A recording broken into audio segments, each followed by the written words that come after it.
Shalom. Welcome to Betariel. Alors, bienvenue à Béthariel. Qui croit dans les miracles? On en a un. Aujourd'hui, un miracle. C'est Daniel. Daniel, la voici. Je voudrais vous dire que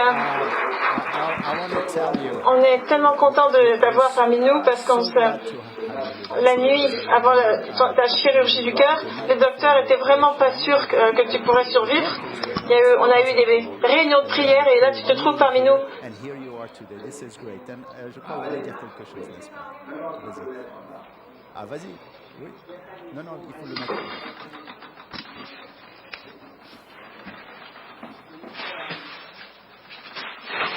De quoi?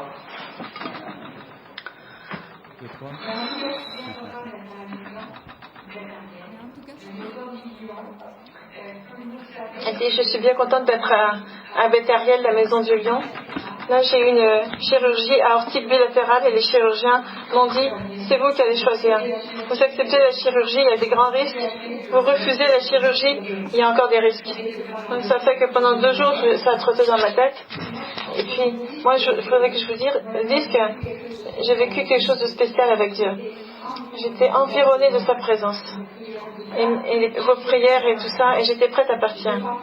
Je ne pensais pas ce qu'il y avait derrière, mais j'étais prête à m'en aller. Donc j'ai décidé que oui, j'acceptais la chirurgie, mais mon mari Daniel n'était pas au courant. Alors, mes enfants étaient au courant, mais pas Daniel. Il se promenait avec les enfants pendant que j'étais dans la chambre, bien sûr, et il dit, moi je suis inquiet pour votre mère, j'aimerais qu'elle accepte la chirurgie. Et après 58 ans de mariage, nos enfants nous ont fait signer un contrat que lui prenne ses 3 repas par jour et que moi j'accepte la chirurgie. Donc c'était un beau moment que j'ai vécu avec Dieu. Merci beaucoup. Alors, vous avez probablement senti à quel point sa voix est forte. C'est un vrai miracle et gloire à Dieu pour ça. Maintenant, on aura les fêtes juives qui vont arriver. On va commencer avec Rosh Hashanah et on a des pamphlets anglais et yiddish. Il y a beaucoup de gens à Montréal, beaucoup de juifs qui parlent encore yiddish. Et donc tout a été traduit par Sharon et Connie. Vous pouvez prendre un certain nombre de pamphlets et c'est sur le piano. Et aussi quand on parle de Sukkot, on aura un baptême à ce moment-là, une mitveh. Et si vous n'avez jamais été baptisé, eh bien, si j'étais un baptiste, je vous dirais que vous vivez dans le péché, mais c'est pas le cas. Si vous n'avez pas été baptisé, venez me voir après le message et puis après la louange. Une autre chose que je voudrais partager avec vous, on a eu les jeunes, Shiloh, le groupe de jeunes de l'église Shiloh, à ma maison. On a eu de la musique, on a eu la parole qu'on a partagée, de la nourriture, des jeux, et puis c'était formidable. Et pour moi, c'est la prochaine génération qui démarre, et je pense qu'il faut leur donner beaucoup de temps pour les aider à démarrer, pour qu'ils puissent rester dans les Écritures. En particulier aujourd'hui, il y a beaucoup de jeunes qui partent de la foi, et merci Seigneur pour... c'est un autre miracle lorsque on voit ces jeunes ensemble, on voit les jeunes adultes, et on voit Timothée qui maintenant va prendre soin de Shiloh, de notre groupe. Alors ouvrons nos Bibles à 2 Samuel chapitre 5 et donc ça va être ce livre est vraiment un livre des extrêmes. On a le drame et des concepts bibliques qui sont mélangés et on voit aussi la fragilité humaine et malgré tout ça, quand on ouvre ce chapitre, c'est un peu comme si on sortait d'un grand tunnel vers une grande lumière qui est l'histoire d'Israël. Au cours de cette histoire, il y a des luttes, il y a des querelles familiales qui sont parfois mises de côté. Et si vous allez voir David, qui va être enfin roi en tant que roi d'Israël, c'est donc la troisième onction. La première c'était Samuel, ensuite par les gens de Juda, et finalement par toutes les 12 tribus d'Israël. Et ça a pris 20 chapitres entre la première onction, celle de Samuel, dans 1 Samuel 17, jusqu'à ce chapitre qui est 2 Samuel, chapitre 5. Et c'est dans ce chapitre que David va conquérir Jérusalem.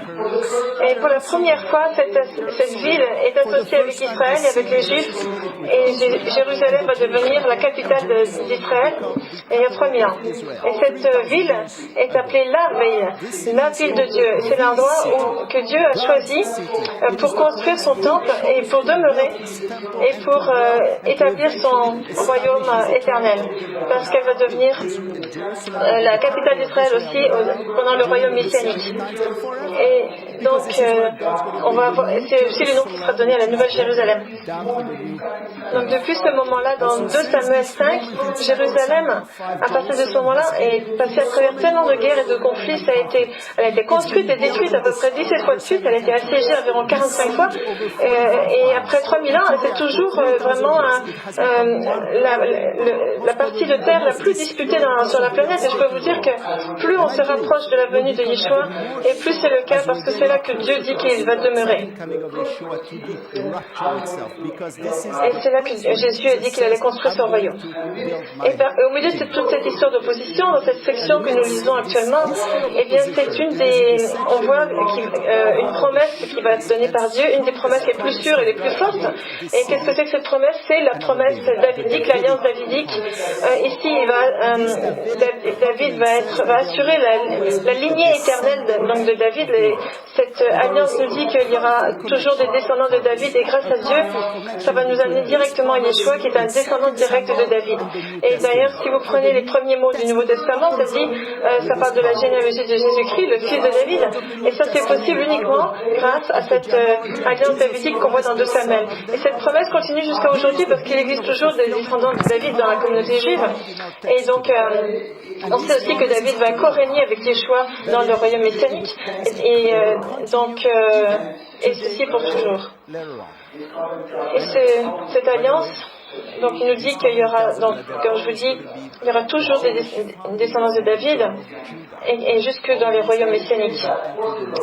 Et on dirait que les forces du mal ont compris l'importance de ce virage qu'on va voir ensemble dans 2 Samuel 5, juste après que David ait conquis Jérusalem, qui est d'ailleurs à l'époque une toute petite ville. Les Philistins, les armées des Philistins se sont rassemblées et se sont rapprochées de Jérusalem, littéralement à ses portes, pour arrêter David. Et leur présence a vraiment voulu interrompre le flot de l'histoire de descendance de David, mais ça n'a pas fonctionné. C'est là où David a demandé au Seigneur, qu'est-ce que je dois faire? Et les Philistins ont perdu parce que Dieu lui avait promis qu'il battrait les Philistins. Pourtant ils sont revenus à la charge, de plus en plus nombreux, très déterminés pour vraiment gagner contre David. Mais cette fois-ci, c'est encore le Seigneur qui a combattu contre eux. Ils ont encore perdu. Leur détermination et leur persistance à combattre David au moment où David occupait Jérusalem, c'était vraiment un précédent dans l'histoire d'Israël. Et c'est là qu'on comprend aussi que la bataille qu'on voit aujourd'hui, cette grande bataille spirituelle, est là parce que Dieu a dit qu'il reviendrait à Jérusalem. Et donc c'est pour ça qu'on comprend l'origine de la haine envers les Juifs qu'on trouve dans le Moyen-Orient. Et pourtant, malgré toutes ces turbulences historiques, il y a tellement d'applications pratiques qu'on peut trouver pour chacun d'entre nous. Par exemple, si vous prenez, quand David a décidé de ramener l'arche de l'Alliance à Jérusalem, il n'a pas réussi la première fois. Il n'a pas réussi parce qu'il n'avait pas fait selon les directives de Dieu. Et donc, et c'est ça que Dieu nous demande de faire aujourd'hui, de suivre ces directives. Parce qu'il n'avait pas vérifié l'information. Mais quelles sont les voies de Dieu? Quelles sont ses directives? Et quelles sont ses directives pour nous aujourd'hui? Où est-ce qu'on peut trouver la volonté de Dieu? Et bien c'est ce que David va nous montrer dans ce passage. Et après cette première tentative qui a échoué, et bien ce qui suit, c'est tellement une vie remplie de Dieu et tellement une vie pleine de succès spirituel qu'on voit chez David. Nous aussi on a envie d'avoir cette vie-là, n'est-ce pas? Regardez maintenant, on va voir comment le Ruach HaKodesh, l'Esprit de Dieu, va inspirer chaque partie de ces écritures. Dans les versets qui ouvrent donc 2 Samuel chapitre 5, on voit des représentants des 12 tribus d'Israël qui se déplacent pour aller vers Hébron pour aller oindre David. Enfin, ils ont reconnu qu'il est le oint de Dieu. Et voici ce qu'on lit au verset 3. Ainsi, tous les anciens d'Israël vinrent auprès du roi à Hébron, et le roi David fit alliance avec eux à Hébron devant l'Éternel. Ils oignirent David pour roi sur Israël. Au chapitre 2, il avait été oint par la tribu de Juda. Maintenant, il est oint par toutes les tribus d'Israël. Donc la ville de Hébron, où est-ce qu'elle se trouve? Elle n'est pas très loin de Jérusalem, vous savez. C'est très bien choisi comme ville pour rassembler tout Israël, parce que c'est là qu'Abraham, Isaac et Jacob vivaient. C'est là où Jacob ont été enterrés. Et les rabbins dans le Zohar, ils pensaient que c'était un moment vraiment important, parce que David, il avait besoin de reconnecter avec son histoire avant de pouvoir rassembler toutes les tribus d'Israël. Après 500 ans. Et Hébron, c'est aussi connu sous le nom de Kiryat Arba, ce qui veut dire la ville des quatre. Et donc ça prend 4, n'est-ce pas? Il y a une légende juive qui dit qu'avec Abraham, Isaac et Jacob, Adam aussi aurait été enterré à cet endroit-là. Ça, vous savez, les légendes juives sont souvent très colorées. Maintenant, Jérusalem, comme Jérusalem, Hébron est encore un endroit très contesté. C'est là, c'est divisé entre les Juifs et les Palestiniens. Aujourd'hui, c'est divisé entre... Il n'y a pas d'harmonie. Et la semaine dernière, je voulais vous dire que j'ai fait l'expérience de quelque chose d'incroyable que je voudrais partager avec vous. Quand je lisais l'histoire dans 2 Samuel, au chapitre 5, et que je me suis arrêtée et j'ai regardé les nouvelles, et ça parlait de Hébron, c'est de ça que je lisais. Et ça m'a vraiment frappée, parce que j'étais en train de lire un texte qui avait 3000 ans d'âge, et tout d'un coup, cette même ville apparaît dans les nouvelles. Et c'était donc le mercredi dernier, quand ils ont rapporté que Netanyahou, le premier ministre d'Israël, a fait une visite à Hébron pour marquer le 90e anniversaire d'un massacre qui a eu lieu en 1929, un massacre dans lequel 69 juifs ont été massacrés alors qu'ils voulaient prendre le contrôle du mont du Temple à Jérusalem, mais ils ont tous été tués. Et pendant cette visite, Netanyahou a souligné la judaïté de cette ville en disant que les juifs resteront toujours dans cette ville divisée, et ils resteront là pour toujours. Et là, après avoir vu cette connexion, ce lien, je me suis arrêtée et j'ai pensé, est-ce pas merveilleux de lire un passage dans un livre si ancien qui parle de Hébron, et puis on a les détails aux nouvelles, comment c'est possible? Et ça, c'était un vrai don, un moment de révélation, on pourrait dire. J'étais vraiment, quand vous sentez la présence de Dieu tout d'un coup, que vous voyez à quel point Dieu est présent à travers toutes ces années, tous ces siècles, c'est quand même très impressionnant. C'est là où je me rappelle, et j'aimerais partager ça avec vous, que la parole de Dieu, la Bible, est profondément inspirée par Dieu. Comme dit David, il avait seulement la Torah, et il dit, le fondement de ta parole est la vérité. Psaume 119, verset 160, le plus long. Et Jésus le confirme quand il dit dans Jean 8, 32, si vous demeurez dans ma parole, vous êtes vraiment mes disciples. Vous connaîtrez la vérité, et la vérité vous affranchira. Et la parole de Dieu est remplie et est complètement inspirée. Et rappelez-vous 2 Timothée chapitre 3 verset 16. Toute écriture est inspirée de Dieu et est utile pour enseigner, pour convaincre, pour corriger, pour instruire dans la justice. Depuis le premier mot dans la Genèse jusqu'au dernier mot de l'Apocalypse, c'est un prérequis en fait, c'est un prérequis que de lire la Bible pour permettre à l'Esprit Saint de demeurer en vous. Et donc ça va nous amener dans les Écritures que la parole est un instrument qui nous donne qui nous guide très bien, et ça nous donne une orientation sur laquelle on peut vraiment se baser.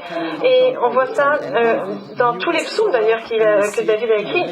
Et les Écritures produisent la foi. C'est ce qu'on voit dans Romains 10, 17. Plus vous lisez la parole, et plus vous allez voir Dieu. C'est ce que dit. Il y a ainsi la foi vient de ce qu'on entend, et ce qu'on entend vient de la parole du Christ. Et un dernier verset. La parole de Dieu juge aussi et tranche les paroles.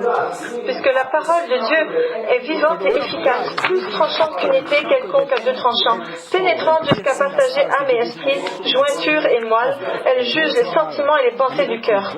Hébreux 4, 12. La parole, elle est vivante, il y a de la vie dedans. Et à travers sa puissance, les hommes sont renés. À travers sa puissance, les gens sont changés jour après jour. Elle est vivante et elle est puissante parce qu'elle provient de Dieu lui-même. Et elle est puissante et elle est pointue parce qu'elle est capable de discerner les choses dans les moindres détails. La différence, vous savez, entre l'esprit et l'âme, eh bien, si vous ne savez pas la différence, regardez dans l'Écriture, vous allez comprendre. Et donc, on parlait de Hébron, on n'est pas encore parlé de Jérusalem en tant que tel, mais regardez ce que dit le texte, les versets qui suivent dans 2 Samuel, chapitre 5, versets 4 à 5, on dirait une véritable prophétie qui s'offre à nous. Ça dit, verset 4, David était âgé de 30 ans lorsqu'il devint roi, et il régna 40 ans. À Hébron, il régna sur Juda 7 ans et 6 mois, et à Jérusalem, il régna 33 ans sur tout Israël et Juda. Beaucoup de chiffres nous sont donnés ici, et ça parle évidemment très fort. Parce que si on dit que David avait 30 ans, pourquoi 30 ans? Qu'est-ce qu'on a besoin de savoir à propos de 30? C'est l'âge des débuts.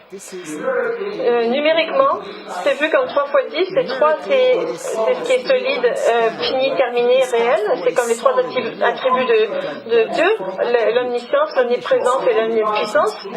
Et la complétude divine et la perfection divine, justement, qui est vue dans la Trinité de Dieu. Le chiffre 10, c'est la perfection de l'ordre divin, comme les 10 commandements. Donc 30, c'est le plus haut degré de perfection d'ordre divin. Et donc ça marque le début d'un départ, un démarrage. Et c'est à l'âge d'ailleurs de 30 ans que les prêtres commençaient à faire leur devoir de prêtre, un peu comme Jean le Baptiste, qui était lévite. C'est aussi à 30 ans qu'il a commencé son ministère. Joseph avait aussi 30 ans lorsqu'il est devenu le bras droit du Pharaon en Égypte. Et puis, mais au-delà de David et du reste, Jésus, lui, avait 30 ans quand il a commencé son ministère. Et c'est à ça que nous amène ce texte. Et donc, David avait essayé d'unir et de sauver Israël. On peut dire que c'est seulement le Messie qui va réussir à faire ce tour de force à la fin. Et regardez combien de temps David il a régné à Jérusalem, 33 ans.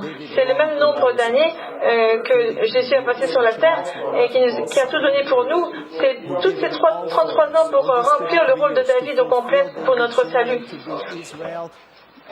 Ici, on rencontre aussi le chiffre 40.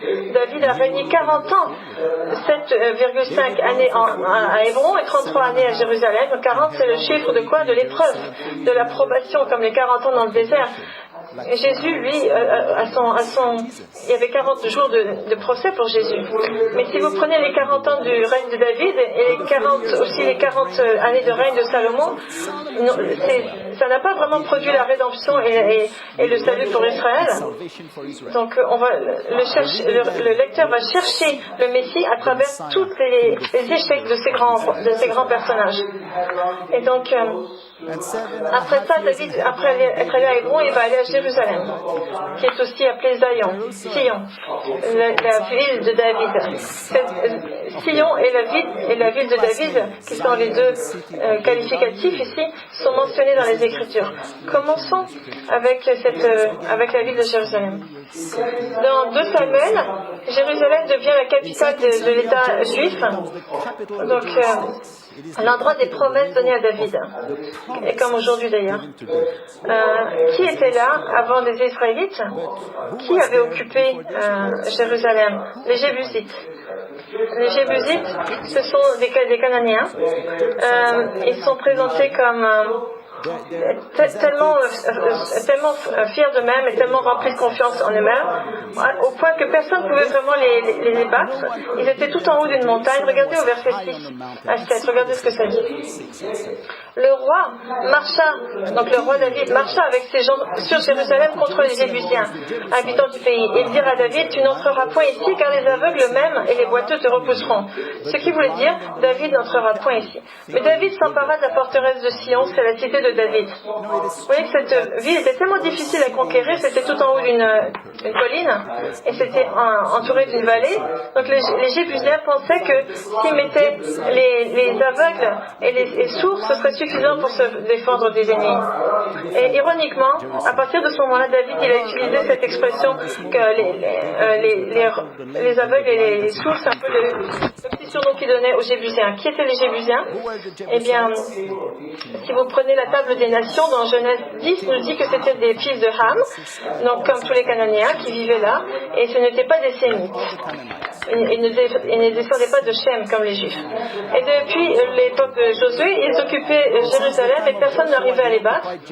Ça c'est important. Personne ne pouvait les battre, même pas le peuple de Juda, même pas les peuples de Benjamin. Et ce qui faisait que cette ville, c'était l'endroit idéal pour David parce que ça n'appartenait à aucune des tribus. Ça n'appartenait pas à la tribu de Benjamin, pas à la tribu de Saul, et donc pas à la tribu de Juda, et donc pas qui était la tribu de David. Donc c'était un peu comme une ville qui pouvait rassembler toutes les possibilités et rassembler tous les croyants. Donc c'est un endroit très particulier. C'est comme si c'est la raison pour laquelle cette ville est appelée la ville de Dieu, la ville sainte, la ville de justice, la ville de la fidélité, la ville de la paix, la belle ville. Tous ces noms sont reliés à des prophéties parce qu'aujourd'hui il semble on a l'impression qu'elle ne peut répondre à aucun de ces qualificatifs, mais en fait le meilleur de Jérusalem est à venir. Et alors que les Jébusiens occupaient cette ville, c'était pas les premiers propriétaires. Qui était le premier roi de Jérusalem? Est-ce que vous vous rappelez? Mais je voulais mettre sur l'écran pour vous. C'était Melchisédek, au temps d'Abraham. C'est la première fois qu'on entend parler de cette ville, qui était appelée à ce moment-là Salem, qui veut dire la paix, Shalom. Et donc le psaume 76 nous dit que David nous dit que Salem, c'est Sion ou Jérusalem, c'est la même chose. Donc Melchisédek, Abraham et David, tous ces noms nous ramènent à une autre dimension de l'importance de cette ville de Jérusalem.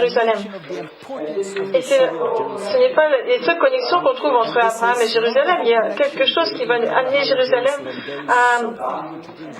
à la mort et à la résurrection de Jésus. Et vous allez voir, elle avait un autre nom qui était donné à Jérusalem 8 chapitres plus loin, qui était le mont Moriah. Le mont Moriah, c'est là où Dieu lui avait demandé d'aller sacrifier son fils. Un sacrifice qui ne s'est jamais réalisé parce que la prophétie du sacrifice du Fils de Dieu, comme nous le lisons dans Proverbe, la mort du Messie, ici, est préfigurée. Et donc, après ça, Abraham va donner le nom de Jéhovah Jireh à cette montagne qui veut dire Dieu fournit, donne la provision, il va apporter l'agneau. Et sur cette même montagne que Dieu a justement apporté le salut avec la mort de Jésus. C'est jusque là que nous amène Jérusalem. Parce que Melchisédek, qui était un peu un type du Messie ressuscité en tant que roi et prêtre, et aussi la mort et la résurrection qu'on voit préfigurer avec le sacrifice d'Isaac, toutes ces choses, ce sont des preuves cruciales que quand on comprend les actions de David, par exemple avec l'histoire de l'arche, eh bien on va comprendre beaucoup de choses sur notre Messie. Vous pourriez croire qu'on connaît beaucoup de choses sur cette période-là, sur Jérusalem, pardon. Son nom est mentionné 705 fois dans la Bible, 643 fois dans l'Ancien Testament, 62 fois dans le Nouveau Testament. La définition ordinaire de la ville de Jérusalem, c'est la ville de paix. C'est difficile de trouver ça. Salem, évidemment, ça veut dire paix, mais et le reste, Yerouch, qu'est-ce que c'est Yerouch? Ça veut dire la possession de la paix. Ou Yerushalem, ça veut dire la fondation de la paix. Ou bien Urushalim, ça veut dire la ville de la paix. Il y a différentes façons de voir ce premier segment de son nom. Mais il y a des anciens rabbins dans les Midrash Rabbah qui avaient mis le doigt sur une définition vraiment intéressante. Et ils avaient dit qu'il fallait prendre la définition de Jérusalem à partir de deux histoires, celle de Melchisédek et celle d'Abraham. Et donc, regardez ce qu'ils ont dit. Ils racontent l'histoire comme ça. C'est pas, voilà comment ils disent. Donc, Abraham a appelé le nom de cet endroit-là Adonai Jireh, et Melchisédek l'a appelé Salem. Ce qui veut dire donc ici je l'ai appelé, si je l'ai appelé Yahvé comme a dit Abraham, alors Melchisedec, qui était un homme juste, ne sera pas d'accord. Mais si je l'appelle Salem comme l'a fait Melchisedec, Abraham, lui, ne sera pas d'accord. Donc je vais l'appeler Jérusalem, ce qui va inclure les deux noms. Yahvé, qui veut dire apporter, fournir, et Salem, qui veut dire la paix. Donc ce qui veut dire que Dieu va apporter la paix. Donc Dieu va s'en occuper. Dieu va protéger Jérusalem. Il va apporter la paix au moment voulu. Et donc Jérusalem, c'est vraiment la prophétie de la venue du Christ. Et cette définition, elle tombe vraiment en plein dessus, et parce que Jérusalem contient ces deux mots, qui est d'apporter et la paix. Ça donne justement, ça préfigure l'œuvre du Messie que Dieu a apporté comme un agneau de Dieu, et qui est maintenant notre paix, et qui est notre seule paix éternelle et vraie. Vous savez qui a dit ça? C'est Ésaïe. Regardez dans Ésaïe 53, verset 5, regardez ce qu'il a dit. Mais il était blessé pour nos péchés, brisé pour nos iniquités. Le châtiment qui nous donne la paix est tombé sur lui. Et c'est par ses meurtrissures que nous sommes guéris. C'est ça le Messie. C'est l'agneau que Abraham avait vu, et il savait que Dieu l'apporterait un jour pour ce fameux sacrifice. Et donc il est venu pour mourir afin que le châtiment de notre paix tombe sur lui. Et on voit ça dans Éphésiens 2,14. Arrêtons-nous un instant sur la promesse de paix. Yerushalayim, la promesse de paix. La raison, c'est est-ce que vous l'avez, cette paix dont parle la Bible? Est-ce que vous l'avez maintenant? Non. Est-ce qu'on fait l'expérience de la paix aujourd'hui? Vous savez, les Écritures, le croyant en Jésus, il est écrit de façon très différente dans les Écritures. Sans la Bible, aucun d'entre nous ne pourrait croire que ces choses-là sont vraies. Qu'est-ce que les Écritures disent du croyant? Ils disent que nous sommes des enfants de Dieu, que nous avons été spirituellement adoptés dans cette famille selon le plan qui était le sien, qui existait avant même la création du monde. Et Yeshua nous a rachetés, nous a pardonnés, nous a éclairés et nous a fait entiers à la fois spirituellement et physiquement dans les cieux, et il est devenu notre paix. Et on a été scellés et rendus et sécurisés par le Ruach HaKodesh, l'Esprit de Dieu qui vit en nous. Et nous sommes son temple. Aujourd'hui, alors que beaucoup de gens peuvent réagir à ça, il y en a déjà qui disent que oui, j'aimerais bien croire tout ça, mais j'ai du mal. Je ne sens pas que j'ai justement une valeur qui est éternelle. Comment est-ce que je pourrais avoir une valeur éternelle? Regardez regardez ce que j'ai fait dans ma vie. Comment est-ce que Dieu peut m'aimer avec toutes mes fautes et tous mes manques et toutes les choses que j'ai faites? Dieu peut nous aider et nous aimer de la façon même comme nous sommes maintenant. Même quand quelqu'un trouve une mine d'or. Vous savez, l'or, il demande aux mineurs, mais comment tu peux m'aimer? Je suis sale, je suis mélangée avec toute cette espèce de résidus ferreux, j'ai de l'argile qui me colle de partout, je suis contaminée par la bauxite, par des dépôts minéraux, je suis laid et j'ai pas de valeur. Et le mineur, il répond, oh mais moi je connais ta valeur, et je vais te nettoyer de tout ça. Et c'est un peu comme ça qu'on voit ici. Donc Jérusalem qui est appelée la ville de paix, et qui est elle n'est pas en paix en ce moment, mais ça va venir en temps voulu suivant le plan de Dieu. La paix que Yeshua nous a donnée, ça c'est la vraie paix. Maintenant il y a quelque chose d'autre que nous devrions remarquer ici, c'est que la ville de Jérusalem était connue bien avant Abraham et Melchisedec. Ça remonte à 4500 ans, et c'était donc connu, la ville était connue dans les tablettes Elba en Syrie, mais c'était pas orthographié de la même façon. La première lettre c'était Yud, donc c'est comme ça qu'on dirait Rushalayim, mais dans la Bible, le Yud a été ajouté. Qu'est-ce que c'est le Yud? C'est la première lettre du nom de Dieu, de Jéhovah, Yud-Re-Vav-Ve. Comme si Dieu avait mis sa signature sur cette ville, et l'avait sanctifiée en disant que c'est à moi cette ville-là. C'est pas surprenant que Dieu l'appelle le centre de la terre, dans Ézéchiel chapitre 5 verset 5. Et c'est intéressant de voir que donc David David a fait de cette ville la capitale d'Israël. Et 2500 ans plus tard, après que ça a été occupé, donc en 585 avant Jésus-Christ, eh bien, maintenant, depuis 52 ans seulement, la nation d'Israël a repris ses droits sur cette ville. Et c'était seulement au moment de la guerre des 6 jours, en 67, que Jérusalem a été capturée par les troupes israéliennes et que cette ville est venue sous le contrôle des Juifs. On vit une période historique très intéressante, savez-vous? C'est pas étonnant qu'il y ait tellement de batailles qui sont menées dans l'histoire et que tout ça fasse partie de ce grand plan de Dieu. Et vous savez aujourd'hui que les 3 religions principales, le judaïsme, le christianisme et l'islam, ont tous des revendications vis-à-vis d'Israël, mais ça appartient à Dieu. Alors, Dieu va le donner au restant d'Israël pendant le temps messianique. Mais le nom de Jérusalem aujourd'hui évoque tellement d'émotions, de colère, de jalousie, de furie, pas seulement aujourd'hui d'ailleurs, mais à travers toute l'histoire humaine. Avez-vous entendu parler de l'origine de l'expression hip hip hip hurrah? Il y en a qui disent que c'est difficile de trouver l'origine, mais il y en a qui disent que ça vient du latin, un acronyme qui veut dire Yerushalima est perdita, ce qui veut dire Jérusalem est perdue. Et c'est un mot, donc ils ont pris la première lettre de chacun de ces mots, et ça fait hip hip hip. Et c'est un terme qui était utilisé en Allemagne, riots, et ça fait des références au pogrom contre les Juifs qui ont eu lieu en 1819. Et donc c'est des gens qui couraient en criant hip hip et en tuant les Juifs. Jérusalem est directement connectée avec les Juifs et avec Jésus lui-même, et avec nous aussi, qui nous sommes des croyants dans les Écritures. Maintenant, si on retourne à notre texte de 2 Samuel chapitre 5, au verset 7, on trouve 2 noms nouveaux qui apparaissent pour la première fois dans la Bible, qui sont le mot Sion et la ville de David. La cité de David plutôt. Donc ça dit, mais David s'empara de la forteresse de Sion, 2 points, c'est la cité de David.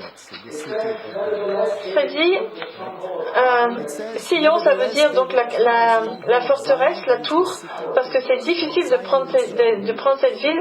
Et le nom de Sion, ça désigne aussi le mont du temple, et c'est devenu un synonyme de Jérusalem. Et maintenant, ça va jusqu'à faire référence à tout le peuple d'Israël au complet.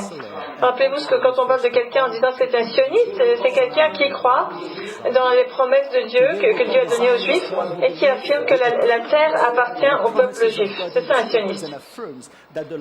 L'autre nom, qui est la cité de David, affirme les promesses que Dieu a faites à David, notamment l'alliance davidique qu'il lui a donnée.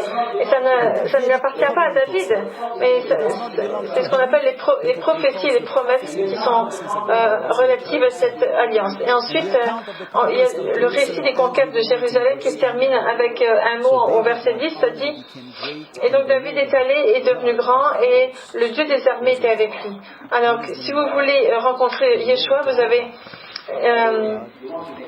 vous faites attention que vous n'allez pas rencontrer le Seigneur des armées, parce que ça c'est le plus terrifiant. C'est un des attributs les plus terrifiants de Dieu. Ça veut dire qu'il est avec les armées, on parle des armées ici, des armées angéliques, des cieux. Et c'est comme ça qu'il se tient pour protéger Jérusalem et pour protéger tous les croyants. Je vais vous amener maintenant au verset 17, dans lequel on va voir Dieu en pleine action. Dès que David a pris Jérusalem, on voit que les armées des Philistins sont venues s'amasser aux portes de Jérusalem. On nous dit aussi qu'ils se sont approchés aussi près que la vallée de Réphaïm. Et c'est là que David a senti le danger venir. Il n'avait qu'une armée de 30 000 personnes. On savait que les Philistins étaient beaucoup plus nombreux que ça.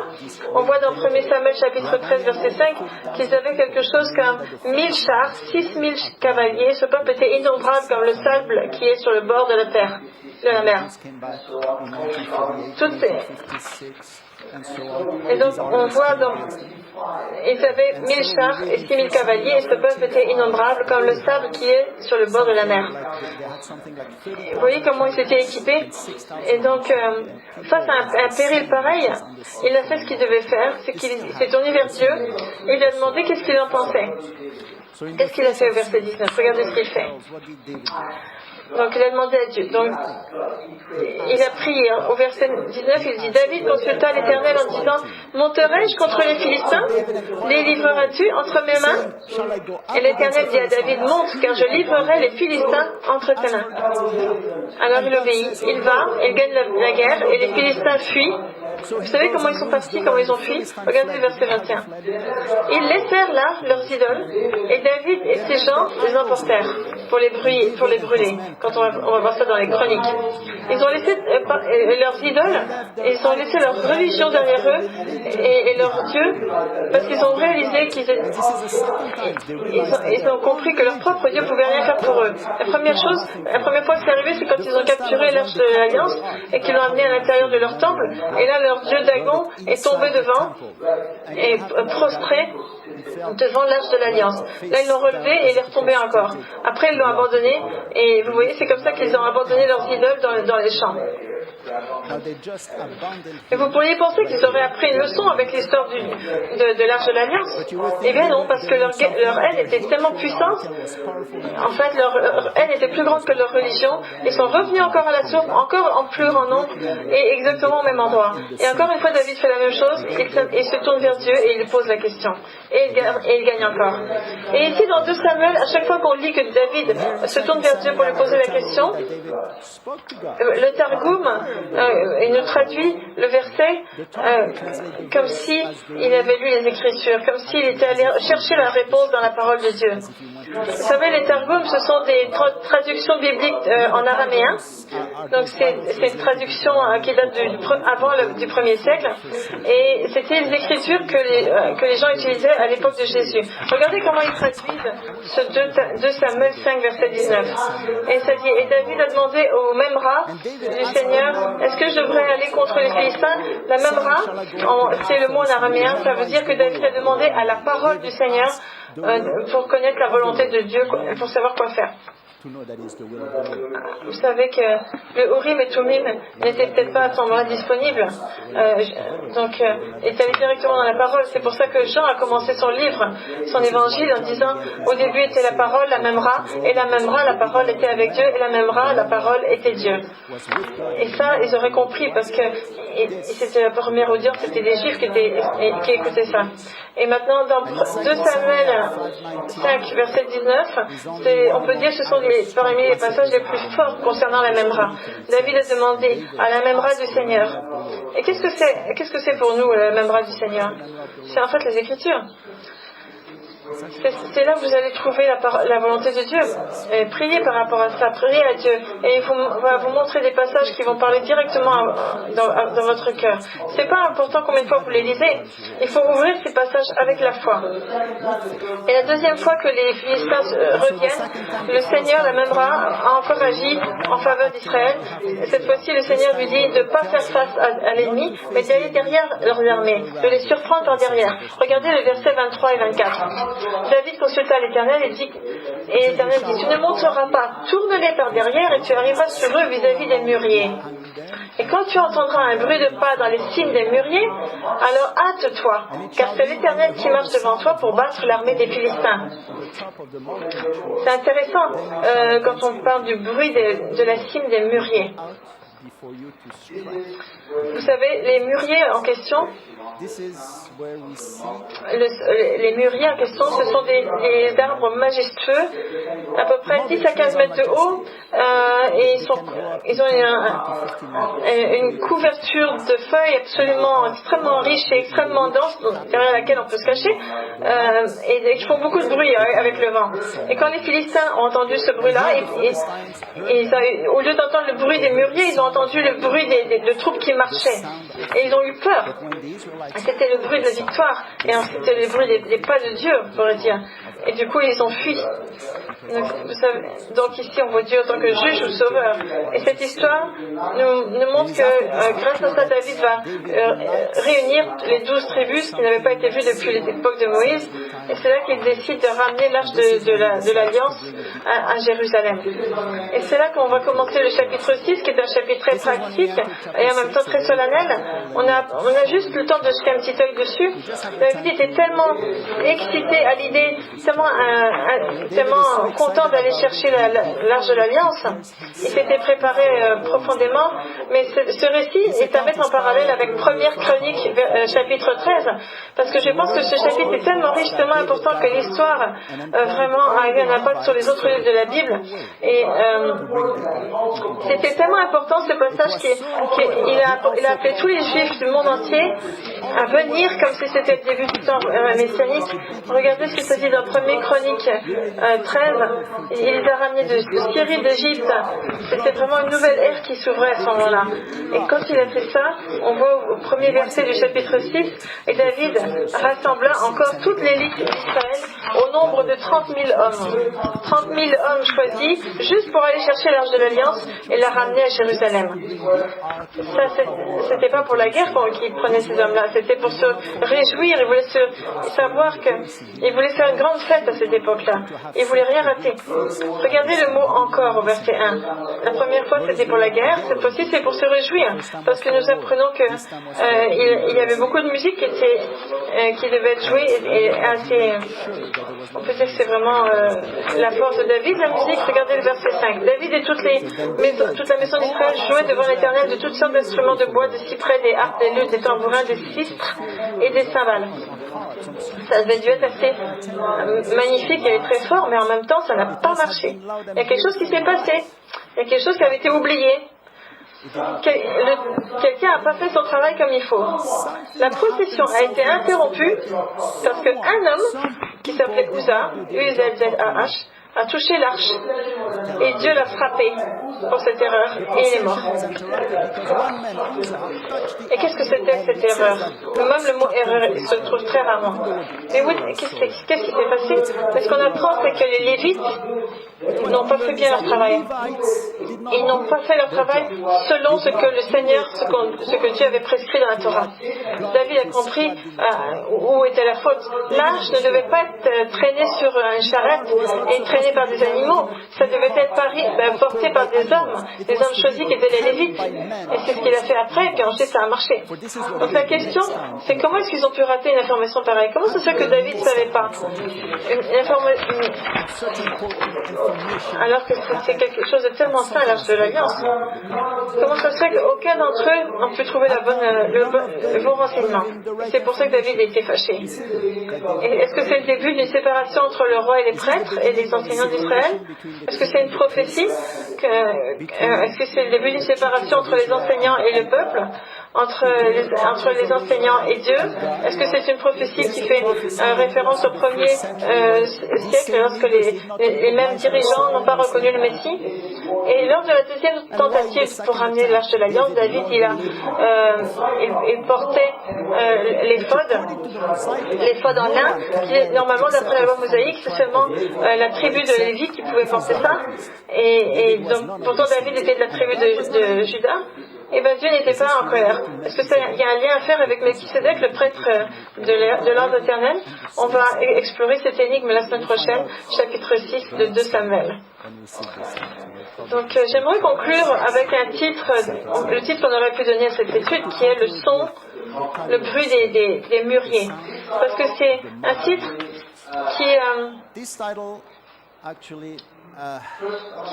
j'aimerais vous dire que ces arbres, ces mûriers nous rappellent de tous les croyants. Ça fait un lien avec tous les croyants. C'est un très bel arbre. Et nous sommes beaux dans les yeux de Dieu. Mais ça ne donne des fruits qu'après 10 années après avoir été planté. C'est un peu ce qu'on peut dire avec les croyants aussi. N'est-ce pas? Ils donnent des fruits plusieurs années après avoir cru. Mais c'est un arbre qui a qui a la capacité de renaître continuellement. Même après les mûriers, même après qu'on les a fait abattre, que les tempêtes les fait tomber et puis que les racines soient apparentes, et bien ils continuent à être remplis de fruits pendant des années. C'est la même chose avec les croyants. Ils tombent 7 fois de suite et ils se relèvent. On ne tombe jamais pour toujours. Et cet arbre est là aussi pour donner une atmosphère agréable. Et c'est aussi ce que est amené à faire un croyant en Yeshua. Et ces arbres grandissent mieux dans des endroits où il y a beaucoup de soleil. Et c'est la même chose lorsque vous êtes sous la lumière du Seigneur, vous grandissez mieux. Et en plus de ça, en Israël, les feuilles des mûriers, ça sert à faire une sorte de soie, méchi, qu'on utilise pour faire des tissus très coûteux. Dans Ézéchiel, Dieu dit qu'il va couvrir le croyant de soie qui va être brodé. C'est ce qu'il dit dans le chapitre 16, verset 13 de Ézéchiel. Et c'est avec ces feuilles-là qu'il y a eu un bruit, et c'est un peu comme ça. On peut dire que le croyant il est recouvert de la soie du salut, et le bruit c'est ce qui proclame la parole de Dieu. Et donc, pour certains, ça peut paraître ridicule, mais pour d'autres, c'est le salut.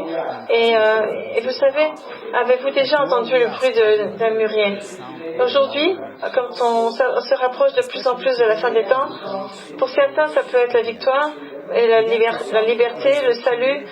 Et pour d'autres personnes, c'est la peur et la destruction. Et c'est le bruit du mûrier qui a donné le signal à David d'aller en avant à la bataille. Aujourd'hui, j'aimerais conclure en disant une prière qui est la prière du salut. Peut-être que c'est la prière, la plus importante prière que vous ayez, et décision que vous auriez pu faire dans votre vie ou que vous pouvez faire dans votre vie, et qui met en question votre futur éternel. La prière ne va pas vous sauver, mais ça va confirmer que vous voulez entendre le bruit de Dieu et que vous voulez être de son côté. Ça confirme que vous savez que par vous-même, vous ne pouvez pas aller dans les cieux. La prière, c'est comme une alliance que vous faites avec Dieu. Et si vous sentez que Dieu vous appelle, et que vous le recherchez dans votre cœur, et que vous sentez l'amour de son esprit en vous, et que vous n'avez pas encore accepté Yeshua comme votre sauveur personnel, vous pouvez répéter cette prière avec moi, ou bien de façon audible, ou bien dans votre esprit. Jésus, aujourd'hui, je reconnais que je suis un pécheur. Vous pouvez fermer vos yeux et vous pouvez prier et lever vos mains avec moi si vous voulez. Jésus, je reconnais que je suis un pécheur. Aujourd'hui, je reconnais que tu es venu pour mourir pour mes péchés. Et aujourd'hui, je t'ouvre les portes de mon cœur afin de te recevoir en tant que mon sauveur. Merci Seigneur, merci Père de nous envoyer votre Fils. Au nom de Jésus. Amen.